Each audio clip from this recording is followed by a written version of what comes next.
नमस्कार, good morning. Bharat 24 में आप सभी का स्वागत। मैं हूं आपके साथ महिमा सिंह कंवर। बुलेटिन की शुरुआत इस वक्त की बड़ी खबर के साथ।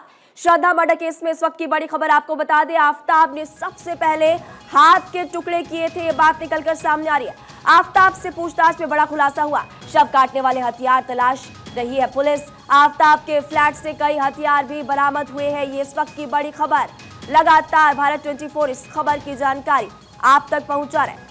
हर जानकारी सबसे पहले हम आप तक पहुंचा रहे। श्रद्धा मर्डर केस इस वक्त की बड़ी खबर आपको बता दें कि आफताब ने सबसे पहले हाथ के टुकड़े किए थे, ये बात निकलकर सामने आ रही है।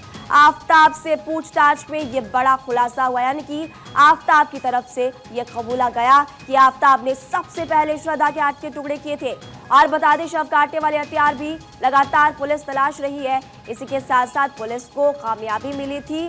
जिस दिन आफताब का पॉलीग्राफी टेस्ट हो रहा था तो पुलिस को कामयाबी मिली थी और वो आरी पुलिस ने बरामद की थी, जिससे कि श्रद्धा के टुकड़े आफताब ने किए थे। अब देखिए, इसी से जुड़ी हुई ये बड़ी खबर, बड़ा अपडेट। ये आफताब ने सबसे पहले हाथ के टुकड़े किए, ये बात निकलकर सामने आ रही है।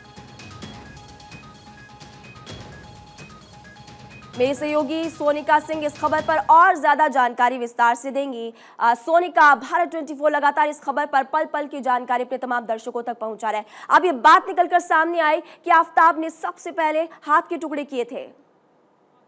देखिए, लगातार पुलिस इस मामले की जांच में जुटी हुई है। 18 मई के बाद की लास्ट लोकेशन श्रद्धा की पाई गई थी, जो अब तक सामने आई है। इसके बाद पुलिस लगातार जांच कर रही है और अब ये बड़ा खुलासा हुआ है कि जिस हथियार से वो हथियार जो बरामद हुआ है, हालांकि कहा जा रहा है कि चाइनीज चॉपर है कि जिससे श्रद्धा की हत्या की गई थी। नार्को टेस्ट हुआ आफताब का, उसके बाद से तमाम जब सवाल किए गए आफताब से, आफताब ने जो जवाब दिए हैं उसके आधार पर पुलिस अब आगे जांच कर रही है। हालांकि जो सबूत अभी तक मिले हैं वो काफी भी नहीं है महिमा, लेकिन लगातार जो जांच पुलिस की तरफ से की जा रही है। आफताब लगातार अपने बयान भी बदल रहा था, इसी वजह से पहले पॉलीग्राफ टेस्ट कराया गया, इसके बाद नार्को टेस्ट हुआ है। लेकिन नार्को टेस्ट में जो जो जवाब दिए जा रहे हैं उसके आधार पर पुलिस जांच तो कर रही है। अब बड़ा खुलासा यह हुआ है महिमा कि सबसे पहले श्रद्धा की जब हत्या की गई, सबसे पहले हाथ के टुकड़े किए गए, उसके बाद बाकी शरीर के टुकड़े किए गए हैं। लेकिन इस पूरे मामले में कई हथियार है जो अभी तक मिले नहीं हैं, जिनकी जांच लगातार हो रही है। सिर की तलाशी हो रही है जो अभी तक मिले नहीं है। दिल्ली में मेहरौली के जंगल में लगातार पुलिस पहुंच रही है, वहां छानबीन की जा रही है। और नार्को टेस्ट में जब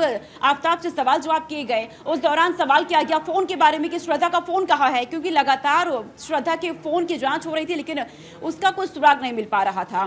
लेकिन आफताब ने नार्को टेस्ट के दौरान ये कहा कि श्रद्धा का फोन उसने किसी समुद्र में फेंक दिया है मुंबई में। अब हालांकि कई ऐसी जानकारियां हैं जो अभी तक सामने आ गई हैं, उसके आधार पर पुलिस अब आगे की जांच कर रही है। लेकिन इतना काफी अभी नहीं हो पाएगा जो सबूत पुलिस को मिल रहे हैं, क्योंकि आगे अगर कोर्ट में जब क्योंकि मामला जा चुका है, ऐसे में जो सुप्रीम कोर्ट में मामला पहुंच चुका है, उन्हें अहम सबूतों की जरूरत होगी ताकि आफताब को फांसी के फंदे तक पहुंचाया जा सके। वो जरूरी भी होगा। जिस तरीके से श्रद्धा का मर्डर किया गया, उसके बाद तमाम लड़कियों के साथ में संबंध सामने आ चुके हैं आफताब के। ऐसे में नार्को टेस्ट हुआ है, पॉलीग्राफ टेस्ट हुआ है, अब आगे पुलिस लगातार जांच कर रही है। लेकिन 35 टुकड़े श्रद्धा के शव के किए गए थे। लगातार हम ये बड़ी खबर भारत 24 लगातार दर्शकों को बता रहा है कि किस तरीके से आफताब ने इस पूरी वारदात को अंजाम दिया। हालांकि अब पुलिस इस बात की जांच में जुटी हुई है कि जो जवाब आफताब की तरफ से दिए गए हैं उसके आधार कि अगर ये जो हत्या की गई है, जो भी हथियार बरामद हुए हैं वो अगर 18 मई से पहले खरीदे गए थे तो ये बात साफ हो जाएगी कि कहीं ना कहीं ये हत्या जो की गई वो साजिश के तहत की गई। अब पुलिस इस पूरे मामले की जांच इस पूरे मामले की जांच करी, आपने बहुत ही विस्तार से जानकारी दी है। लेकिन देखिए, लगातार सबसे पहले पॉलीग्राफी टेस्ट हुआ, फिर मेडिकल टेस्ट हुआ, फिर नार्को टेस्ट हुआ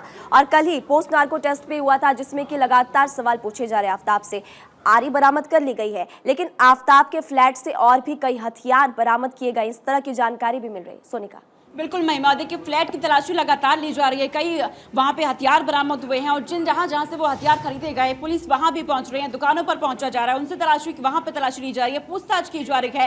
हालांकि जो हथियार मिले हैं उनमें अभी अहम सबूत नहीं मिले हैं जिससे आफताब को फांसी के फंदे तक पहुंचाया जा सके। ये बहुत जरूरी है क्योंकि मामला कोर्ट में है। ऐसे में ठोस सबूत मिलने जरूरी है, जिसके लिए पुलिस लगातार जांच कर रही है। साजिश के एंगल से जांच हो रही है। लेकिन आफताब क्योंकि बयान अभी भी वो बदल रहा है, ये कहा जा रहा है कि बहुत ही शातिर तरीके से आफ्ताब ने पूरी प्लानिंग मानो कर रखी हो कि किस तरीके से पुलिस को कहां का क्या क्या जवाब देना है, लेकिन पुलिस पूरे मामले की जांच में जुटी हुई है। डेटिंग ऐप जिस पर लगातार ही कहा जा रहा है कि आफ्ताब कई लड़कियों के साथ संबंध में था डेटिंग ऐप के जरिए, वहां तक पुलिस जांच कर रही है। डेटिंग ऐप पर जो जो लड़कियां संबंध में थी आफ्ताब के, उन तक पुलिस पहुंच रही है। और जो भी लोग इस पूरे मामले में जिनके भी नाम सामने आ रहे हैं, पुलिस हर किसी से जांच कर रही है। महिमा जी, जानकारी देने के लिए बहुत बहुत शुक्रिया। सोनिका हमारे साथ जुड़ी हुई थी और इस खबर को लेकर विस्तार से जानकारी दी। पुलिस इस पूरे मामले की जांच करिए। अब आपको इस वक्त की एक और बड़ी खबर मॉस्को से बता दें। मॉस्को में एक इमारत में आग लगी, मौके पर फायर ब्रिगेड की टीम पहुंची। राहत और बचाव कार्य अभी भी जारी, कई लोगों को सुरक्षित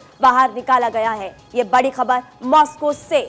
जानकारी आपको दे दें कि एक इमारत में आग लगी। आग की भयंकर लपटें आप देखिए, धुएं का गुबार आसमान तक पहुंच गया। मॉस्को में एक इमारत में आग लगी, देखिए तस्वीर हम आपको दिखा रहे। मौके पर फायर ब्रिगेड की टीम पहुंची, आग बुझाने की कोशिश, राहत बचाव कार्य अभी भी जारी। कई लोगों को सुरक्षित बाहर निकाला गया, लेकिन कई लोग अभी भी फंसे हुए और आग किन कारणों की वजह से लगी फिलहाल ये साफ नहीं हो पाया। इसको लेकर जांच की जा रही है और इसी के साथ साथ इस आग की वजह से कितना नुकसान हुआ इसका आकलन भी होना बाकी है। लेकिन पहले आप तस्वीर देखिए, ये तस्वीर आपकी टीवी स्क्रीन पर मॉस्को से। आप देखिए कि इमारत में भीषण आग लग गई है। आग की लपटें धू कर ये इमारत जलते हुए आप देखिए और धुएं का गुबार आसमान तक पहुंच गया। किन कारणों की वजह से लगी ये साफ नहीं हो पाया, लेकिन राहत और बचाव कार्य जारी है।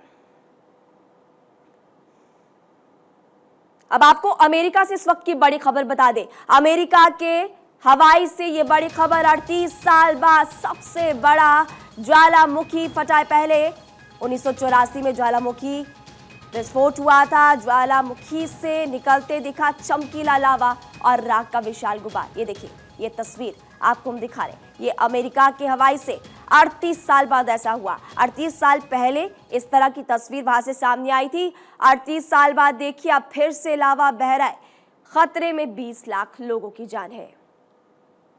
लोगों को घर छोड़ने की चेतावनी भी दी गई है और विस्फोट के बाद हवा में भी जहर फैल रहा है।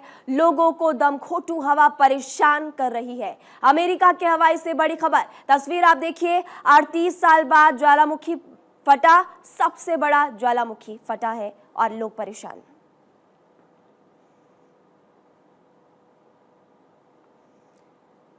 अब खबर ग्रेटर नोएडा से। ग्रेटर नोएडा के बेसरक थाना क्षेत्र में निराला एम्पायर सोसाइटी की लिफ्ट में एक बच्चा लगभग 10 मिनट तक फंसा रहा। इस दौरान लिफ्ट के नहीं खुलने पर बच्चा लिफ्ट के गेट को पीटता रहा, लेकिन गनीमत रही 10 मिनट बाद बच्चे को कड़ी मशक्कत के बाद सफलतापूर्वक निकाल लिया गया। अब परिजनों ने बिल्डर के खिलाफ शिकायत की है।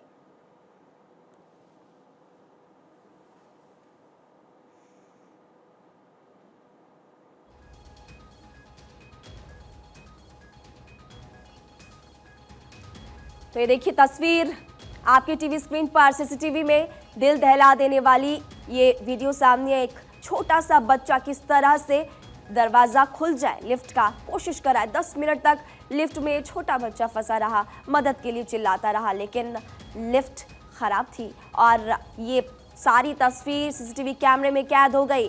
अब इस बच्चे के माता पिता ने शिकायत की है बिल्डर के खिलाफ। परिजनों ने शिकायत की। आपने देखा कि इससे पहले भी लिफ्ट में 3 बच्चियां फंसी थी, वो तस्वीर भी हमने आपको दिखाई थी। लेकिन अब देखिए एक और तस्वीर ग्रेटर नोएडा से सामने आई, जहां पर ये छोटा बच्चा आप देखिए लिफ्ट में फंस गया।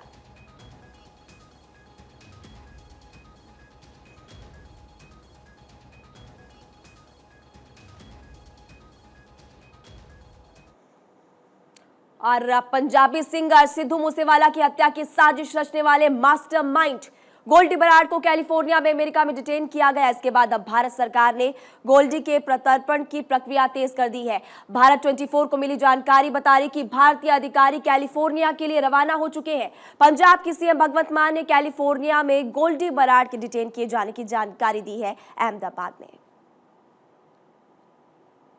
हेड ऑफ स्टेट ये बता रहा हूँ कि जो कनाडा में एक बहुत बड़ा गैंगस्टर बैठा था जो सब गैर सामाजिक कार्रवाइयाँ करवा रहा था, पैसे भेज रहा था या कुछ भी, गोल्डी बराड़, उसको अमेरिका में डिटेन कर लिया गया है। हम पंजाब की सोशल बॉन्डिंग को टूटने नहीं देंगे। पंजाब की सोशल बॉन्डिंग इतनी मजबूत है, इसको तोड़ने की बहुत बार कोशिश की गई है दुश्मनों द्वारा, नहीं टूटेगी। ये गैंगस्टर कल्चर बड़ी जल्दी, मैं पहले ही बोल चुका हूं, पंजाब में बड़ी जल्दी गैंगस्टर कल्चर आपको खत्म मिलेगा। आपने सुना भगवंत मान की तरफ से इस पूरे मामले को लेकर क्या कुछ कहा गया है, लेकिन गोल्डी बराड़ को पकड़ना इतना भी आसान नहीं। ऐसा हम क्यों कह रहे हैं ये आपको बताते हैं। गोल्डी बराड़ को पकड़ना इसलिए आसान नहीं क्योंकि 20 नवंबर को एफबीआई ने गोल्डी बराड़ को कैलिफोर्निया में स्पॉट किया था। 22 नवंबर को एफबीआई ने गोल्डी बराड़ को पूछताछ के लिए बुलाया था। और फिर आगे क्या हुआ इसकी और जानकारी आपको देते हैं। पूछताछ की जानकारी एफबीआई ने भारतीय अधिकारी को भी दी थी। फिर 30 नवंबर को गोल्डी बराड़ को एफबीआई ने डिटेन कर लिया। तो गोल्डी बराड़ का गेम ओवर और बराड़ की गिरफ्तारी की टाइमलाइन क्या है, आपको हमने बताया कि कब कब क्या क्या हुआ। 30 नवंबर को गोल्डी बराड़ को एफबीआई ने डिटेन कर लिया। अब उसको भारत लाने की तैयारी। आम आदमी पार्टी की तरफ से साफ तौर पर यह कहा जा रहा है कि किसी भी सूरत में दोषियों को बख्शा नहीं जाएगा।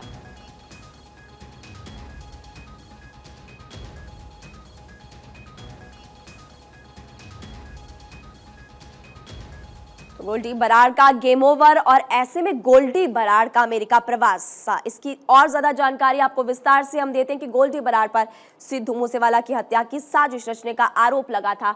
29 मई को सिद्धू मूसेवाला की 30 गोलियां मारकर दिन दिहाड़े हत्या कर दी गई थी और इसके बाद जांच एजेंसियों में पाया गया कि हत्या में लॉरेंस बिश्नोई गैंग का हाथ था। आगे की जांच में पता चला कि गोल्डी बराड़ ने कनाडा में रहते हुए हत्या की साजिश रची थी। आखिरकार 6 महीने बाद गोल्डी बराड़ को डिटेन कर लिया गया था। 2 दिन पहले ही सिद्धू मूसेवाला के पिता ने हत्यारों को पकड़ लाने वाली जानकारी दी थी कि मौत के डर से गोल्डी बराड़ भागा था। मूसेवाला की हत्या के बाद गोल्डी को जान का खतरा था और फिर भागा। कनाडा में मूसेवाले की काफी प्रशंसक रहते हैं और कोई भी गोल्डी बराड़ की हत्या कर सकता था, इसीलिए वो वहां से भागा। कनाडा में रिवॉल्वर गैंग भी मजबूत हो रहा था, इसके डर से भी गोल्डी बराड़ भागा और मौत के डर से गोल्डी को मौत का डर था और इसी वजह से वो फिर भागा अमेरिका में। कनाडा में आप देखिए कैलिफोर्निया में सेफ हाउस बनाए थे। Fresno Goldy Brar Fresno city में ट्रक ड्राइवर बनकर रह रहा था और इसकी जानकारी जब मिली, पूछताछ हुई, फिर इसके बारे में जानकारी मिली। सैक्रामेंटो, फ्रिजो और सॉल्ट लेक में भी सेफ हाउस बनाया गया। कैलिफोर्निया में सेफ हाउस बनाए थे गोल्डी बराड़ ने, वहीं पर गोल्डी बराड़ रह रहा था। सैक्रामेंटो, फ्रिजो और सॉल्ट लेक में सेफ हाउस बनाया था। और ये भी आपको बता दें कि सिद्धू मूसेवाला के पिता ने हथियारों को पकड़ लाने वाले के लिए 2 करोड़ के इनाम का ऐलान भी उस वक्त किया था। गोल्डी बराड़ के खिलाफ पहले से रेड कॉर्नर नोटिस भी जारी हो चुका था, जिसकी वजह से एफबीआई के पास गोल्डी बराड़ का सारा डेटा पहले से मौजूद था। इसलिए गोल्डी बराड़ को पकड़ने से पहले एफबीआई ने भारतीय अधिकारी को उसके बारे में इत्तला की थी कि जिस इंसान को एफबीआई ने स्पॉट किया है वो गोल्डी बराड़ है और उसके बाद गोल्डी बराड़ को डिटेन किया गया। भारत सरकार कराएगी प्रत्यर्पण। गोल्डी बराड़ कैलिफोर्निया में है और गोल्डी को डिटेन एफबीआई ने किया था। ये भी बता दें आपको कि गोल्डी के खिलाफ रेड कॉर्नर नोटिस भी जारी था। गोल्डी के प्रत्यार्पण की कोशिश भारत सरकार लगातार कर रही है। गोल्डी को भारत सरकार के अधिकारी यहां पर लेकर आएंगे।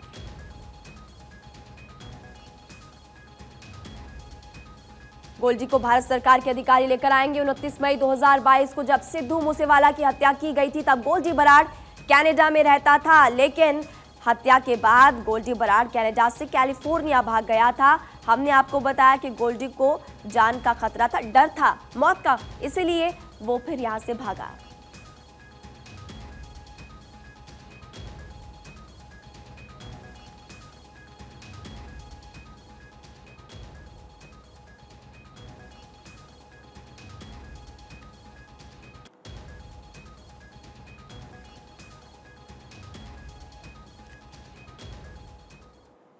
और चलिए इसी बीच आपको इस वक्त की बड़ी खबर बता दें, छत्तीसगढ़ विधानसभा में आरक्षण संशोधन बिल पास। विधानसभा में सर्वसम्मति से ये बिल पास हुआ। अब राज्य में आरक्षण बढ़कर हुआ 76%, अनुसूचित जाति का 13%, अनुसूचित जनजाति को 32% आरक्षण, ओबीसी को 27%, ईडब्ल्यूएस के लिए 4% हो चुका है आरक्षण। छत्तीसगढ़ विधानसभा में आरक्षण संशोधन बिल पास हुआ, वो भी सर्वसम्मति से ये बिल पास हुआ है।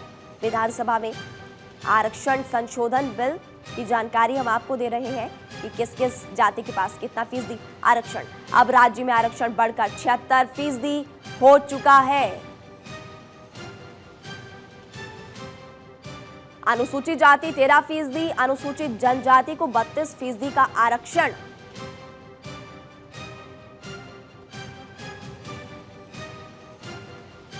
ओबीसी को 27%, ईडब्ल्यूएस के लिए 4% आरक्षण हो चुका है। और इसी के लिए देखिए छत्तीसगढ़ में सेशन बुलाया गया था, इसको लेकर सियासत भी हुई थी 2-3 दिन पहले, आपने देखा होगा। और फिर राज्यपाल की तरफ से कहा गया था कि बिल पास करना है, इसलिए ये विधानसभा का सेशन बुलाया जाएगा। अब छत्तीसगढ़ विधानसभा में आरक्षण संशोधन बिल पास हो गया, सर्वसम्मति से बिल पास हुआ। और जो जानकारी निकलकर सामने आई, राज्य में आरक्षण बढ़कर अब 76% हो चुका है। अनुसूचित जाति 13% है, अनुसूचित जनजाति को 32% आरक्षण। उधर ओबीसी की बात की जाए तो 27% और ईडब्ल्यूएस के लिए 4% हो चुका है आरक्षण। कुल आपको जानकारी दे रहे हैं, इन सबको मिलाकर के कुल राज्य में आरक्षण बढ़कर 76%। हमारी संवाददाता प्रियंका कौशल इस खबर पर और ज्यादा जानकारी आपको विस्तार से देंगी। प्रियंका, विधानसभा में आरक्षण संशोधन बिल पास हो चुका है, सर्वसम्मति से बिल पास होने के बाद अब राज्य में आरक्षण बढ़कर 76%। इस खबर को लेकर और जानकारी विस्तार से। देखिए, ये एक बहुत बड़ी बात हुई है कि छत्तीसगढ़ में अब कुल आरक्षण 76% का बिल पारित कर दिया है राज्य सरकार ने। और इसके लिए बकायदा एक विशेष सत्र बुलाया गया, जिसमें आदिवासी समुदाय को 32%, ओबीसी को 27% और जो एससी है उसको 13% आरक्षण का बिल पास किया है। सबको मिला के 76% बिल आरक्षण हो गया है। लेकिन इसमें सबसे बड़ा पेच ये है कि सुप्रीम कोर्ट की गाइडलाइन है कि 50% से ज्यादा आरक्षण राज्यों को नहीं होना चाहिए। तो अब इस बिल को विधानसभा में पास किया गया है और इसको केंद्र सरकार को भेजा जाएगा 9वीं अनुसूची में शामिल करने के लिए। केंद्र सरकार से गुजारिश करेगी राज्य सरकार कि इस आरक्षण का जो पूरा मामला है इसको 9वीं अनुसूची में लिया जाए, ताकि जो सुप्रीम कोर्ट की गाइडलाइन है उसके बावजूद भी यहाँ एक आरक्षण 76% लागू हो सके। तो बिल जरूर पास हो गया है, लेकिन अभी जो गेंद है वो केंद्र के पाले में है, क्योंकि जब तक इसको केंद्र सरकार 9वीं अनुसूची में शामिल नहीं करेगी तब तक ये आरक्षण लागू नहीं हो पाएगा। कब तक फैसला हो सकता है प्रियंका? देखिए, अभी राज्य सरकार ने तो अपना काम कर दिया है, विशेष सत्र बुलाया विधानसभा का, इस बिल को पारित किया, आरक्षण संशोधन विधेयक को। उसके बाद जो राज्यपाल है उसको उनको ये दे दिया गया है। उनकी अनुमति मिलने के बाद ये यहाँ पर नोटिफिकेशन में आ जाएगा। उसके बाद इसको केंद्र सरकार को भेजा जाएगा और केंद्र सरकार से कल मुख्यमंत्री ने कहा भी है कि वो निवेदन करेंगे कि 9वीं अनुसूची में इसको शामिल किया जाए। जानकारी देने के लिए आपका बहुत बहुत शुक्रिया। देखिए, फैक्ट फाइल में आज हम आपको बताएंगे भोपाल गैस त्रासदी की जानकारी आपको देंगे। उस भयावह रात को 38 साल हो गए हैं जब दुनिया की सबसे भीषण रासायनिक औद्योगिक आपदा भोपाल गैस त्रासदी 1984 ने कुछ ही घंटों में हजारों लोगों की जान ले ली थी, हजारों जानवरों पक्षियों को निगल लिया था। आज फैक्ट फाइल के जरिए आपको हम इसकी जानकारी देंगे। दुनिया की सबसे भीषण रासायनिक औद्योगिक आपदा भोपाल गैस त्रासदी 3 दिसंबर सन 1984 को त्रासदी 16,000 से ज्यादा लोगों की जान चली गई थी। 6 लाख से ज्यादा लोग प्रभावित हो गए थे। भोपाल गैस कांड की 38वीं बरसी। यूनियन कार्बाइड कंपनी के कारखाने में दरअसल जहरीली गैस के रिसाव से हजारों लोगों की मौत हो गई थी।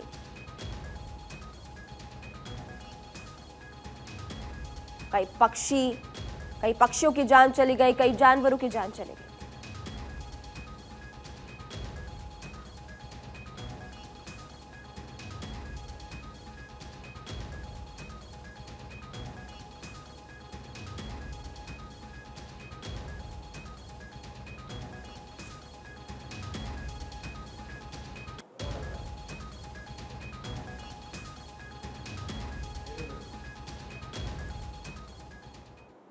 और चलिए इसी बीच आपको इस वक्त की बड़ी खबर बता दें जम्मू कश्मीर से। जम्मू कश्मीर में एसआईए की छापेमारी, टेरर फंडिंग मामले में छापेमारी हो रही है। श्रीनगर, कुपवाड़ा और सोपोर में रेड, टेरर फंडिंग मामले में अलग अलग जगहों पर छापा एसआईए की टीम कर रही है। तो ये बड़ी खबर जम्मू कश्मीर से, एसआईए की छापेमारी, टेरर फंडिंग मामले में ये छापेमारी फिलहाल जारी है। श्रीनगर, कुपवाड़ा और सोपोर में ये रेड पड़ रही है। अलग अलग ठिकानों पर, अलग अलग जगहों पर लगातार छापेमारी जारी। क्या निकलकर सामने आएगा वो देखने वाली बात होगी। इसकी जानकारी हम आपको देंगे क्योंकि पल पल का अपडेट हम आप तक पहुंचा रहे हैं। और ये बड़ी खबर जम्मू कश्मीर से फिलहाल एसआईए की छापेमारी, टेरर फंडिंग मामले में ये छापेमारी हो रही है। कहां पर? श्रीनगर, इसके अलावा कुपवाड़ा और सोपोर में भी ये रेड जारी है। अलग अलग जगहों पर, अलग अलग ठिकानों पर ये छापेमारी हो रही है, छापेमारी चल रही है। और जो एजेंसियां हैं लगातार सतर्क है और इसी सतर्कता के चलते टीम छापेमारी कर रही है। सुबह से लगातार ये छापेमारी यहाँ पर जारी है।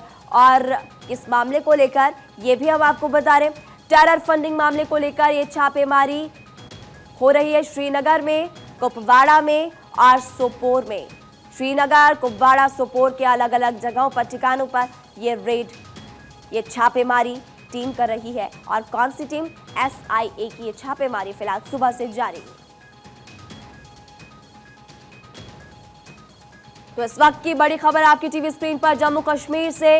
जम्मू कश्मीर में एसआईए की छापेमारी, टेरर फंडिंग मामले में छापेमारी चल रही है। अलग अलग जगहों पर रेड। और जबलपुर में एक बस ड्राइवर को अचानक हार्ट अटैक आने से कई लोग बस की चपेट में आ गए। इसका एक वीडियो भी सामने आया है। आपको बता दें, इसमें साफ तौर पर नजर आ रहा है कि एक ट्रैफिक सिग्नल पर खड़ी बस पीछे से आगे की बाइक को रौंदती हुई चली जाती है। बताया जा रहा है कि बस ड्राइवर जब तक बस को काबू में करता, अचानक उसको हार्ट अटैक आ जाता है और बस बेकाबू होकर आगे खड़ी कई बाइकों को चपेट में ले लेती है, जिसमें कई लोग घायल हो गए। इसमें एक 62 साल के वृद्ध की इलाज के दौरान भी जान चली गई। जानकारी के मुताबिक हार्ट अटैक से बस ड्राइवर की भी जान चली गई है। ये देखिए सीसीटीवी फुटेज इस वक्त आपकी टीवी स्क्रीन पर। ये वो बस किस तरह से चली और एक एक करके रौंदते हुए निकल गई। कई लोगों के घायल होने की खबर भी मिल रही है।